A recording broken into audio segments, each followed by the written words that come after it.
Vamos aqui então na outra parte, na continuação do nosso estudo, né? O mistério dos refaíns, tá? O mistério dos refaíns.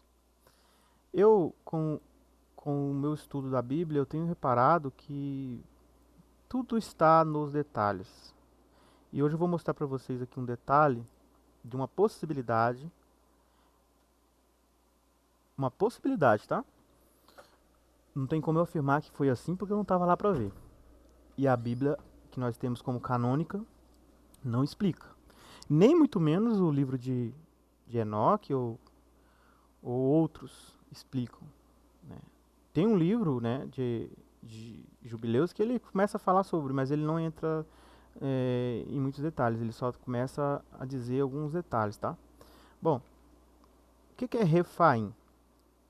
O que é Refaim? Refaim, aqui ó, o léxico Strong, tá? A H07497, Rafá, tá? Que pode ser usado também como cura, mas não é. Aqui é tratando-se de uma tribo, tá? Então vamos lá, gigantes. Refaim, antiga tribo de gigantes, tá? Esse é o léxico de Strong, ok? O que que acontece com esses tais aí de refaíns, tá? Vamos fazer aqui uma análise aqui de alguns textos que eu separei, ó. A etimologia refaim, segundo léxicos bíblicos, é geralmente associada a antigos habitantes da terra de Canaã, conhecidos por sua grande estatura. O termo refaim pode ter várias interpretações, e a etimologia é pouco incerta, mas há algumas teorias baseadas em fontes bíblicas e textos extra-bíblicos, tá? Então vamos lá, gigantes. Em várias passagens bíblicas, os refaíns são descritos como uma raça de gigantes, semelhantes aos anaquins e emins, como eu mostrei no outro vídeo. O termo refaim pode, portanto, estar associado à palavra que significa gigante ou titã, tá? Pode estar associado, tá? Conotação mitológica e histórica. Vamos lá. Oxe, não tá ficando a parte que eu quero?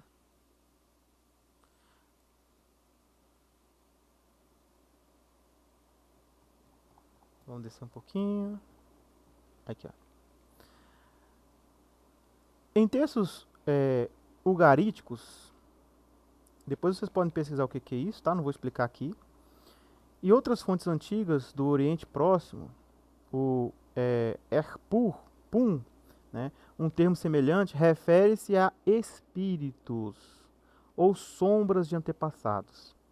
E isto sugere que Refaim pode ter conotação mitológica referindo-se a espíritos poderosos ou ancestrais de grandes estaturas. Cara, isso aqui é de explodir a cabeça, viu? Isso aqui é de explodir a cabeça, tá? E vocês vão entender por quê.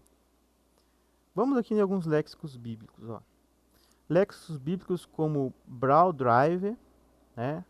É, ele diz assim, ó, geralmente descreve Refaim como uma tribo de antigos habitantes de Canaã, reconhecidos por sua estatura e força, e faz conexão com as tradições de gigantes na literatura bíblica e extra-bíblica. Quer dizer, é uma citação direta dos Néfilis, né, do Gênesis 6. Portanto, a etimologia Refaim sugere uma conexão com uma antiga raça de gigantes, ou seres poderosos. Lembra lá em Gênesis que fala que é, os Néfilins eram homens de fama, né? Os poderosos, Gibor, né? Poderosos, seres poderosos, né? Vamos lá para vocês verem Gênesis 6. Gênesis 6.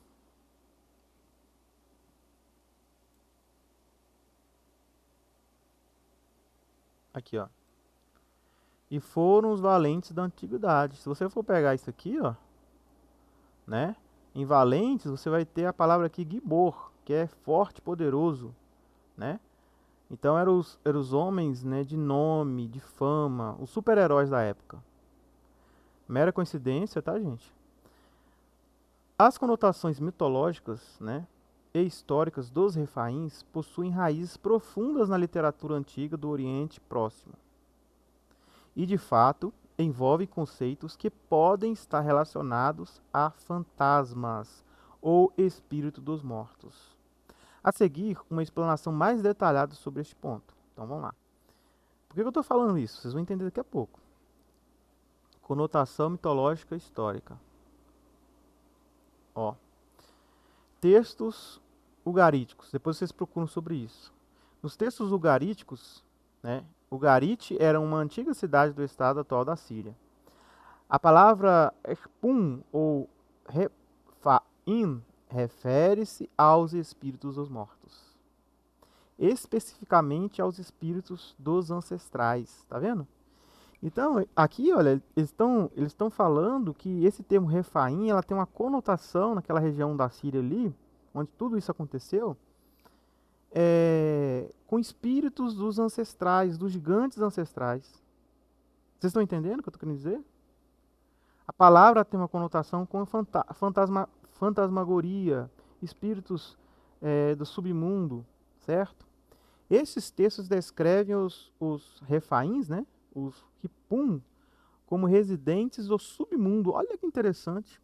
Poxa, Pedro não falou que o pessoal foi preso e foi mandado para o submundo? A mitologia lá, né? E dos textos ugaríticos que foram encontrados lá na Síria, também fala a mesma coisa. Uma espécie do reino dos mortos. Olha só.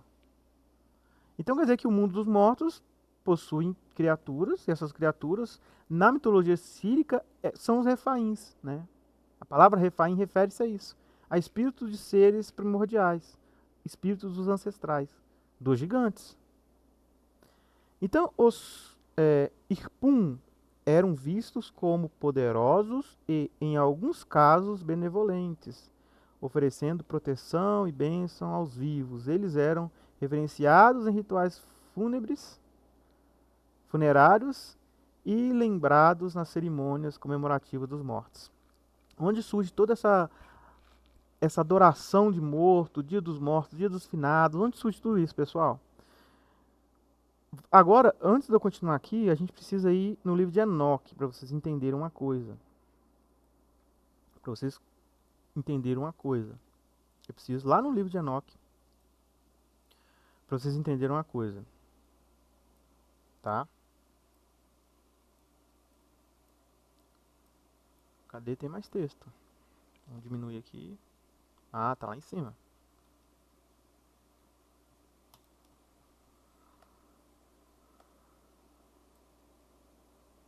Vamos ter que ler esse capítulo aqui, cara. Vamos ter que ler.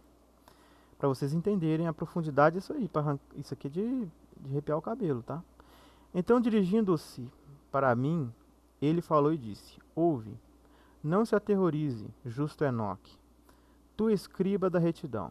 Aproxime-te cá, né? Aproxime para cá. E ouve a minha voz.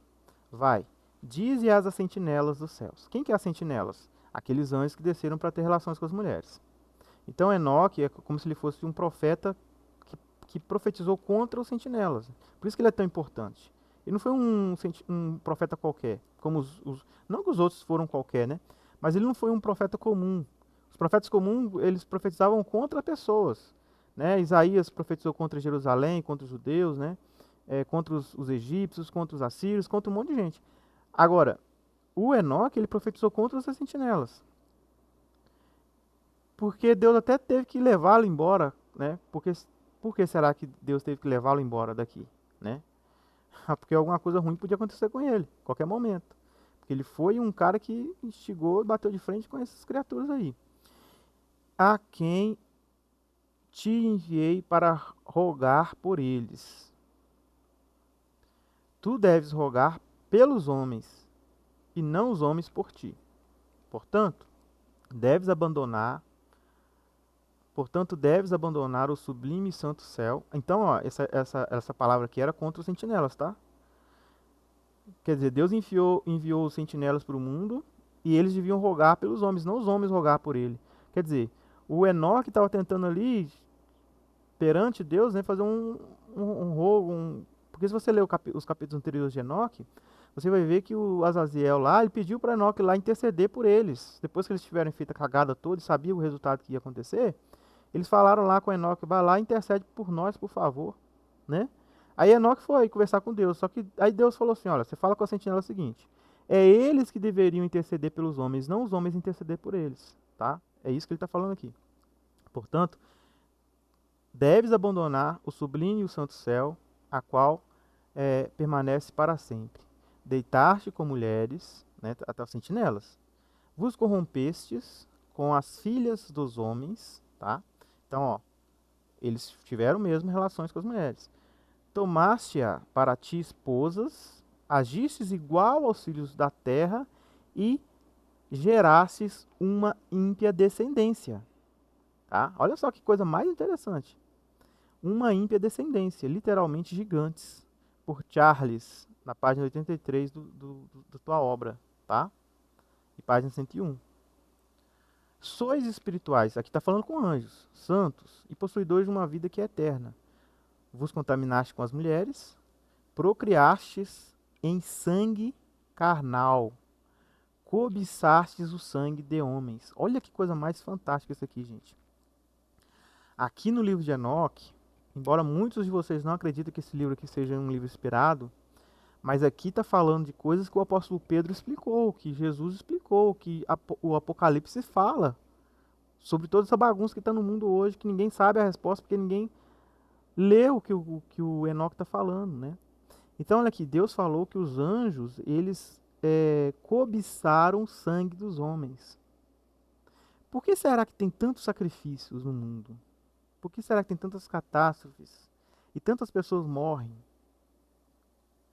A resposta está no sangue. Cobiçastes o sangue dos homens. Alguma coisa no sangue é muito valiosa, porque os anjos, eles cobiçaram o sangue do homem. Por isso que Deus fala, não deve comer sangue, né? Alguma coisa tem no sangue. Por isso que ele é sagrado na Bíblia. E fizestes como aqueles que são carne e sangue fazem, né? Se copular, se relacionar. Estes, contudo, morrem e perecem, falando dos homens. Portanto, de agora em diante, eu dou-vos esposas, para que possais coabitar com elas, para que filhos nasçam delas, e que isso seja negociado sobre a terra. Mas desde o princípio fostes feitos espirituais. Quer dizer, isso aqui, gente, significa que Deus, ele permitiu, tá? Já que eles estavam fazendo aquilo ali, tá bom, vou permitir vocês fazerem isso aí. Só que vai ter consequências.